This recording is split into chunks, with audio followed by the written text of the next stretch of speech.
ধরো কি বলতে হয় ছোট কি বলতে হয় জোরে বলবে সবাই বলবে একসঙ্গে ননু বলো বলো বলো ওরা বলবে প্রীতম বলবে বলো বলো বাবু বলো happy happy birthday to you বলো ননু বলো নুনু কেন বলবে বলো আজ করে আসে রেও বলবি তো ধরো ধরে বল কোনো চুপ করে আছে কেন বল ক্যামেরা ফোকাস দিয়েছে ক্যামেরা ফোকাস করো হয়ে গেছে একটা বেলুন ফাটা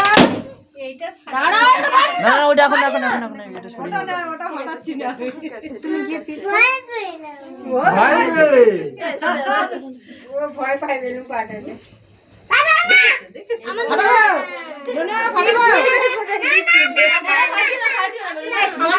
আচ্ছা সবাইকে দিয়েছো আচ্ছা আচ্ছা ঠিক আছে কেক কাটার সমস্যা আছে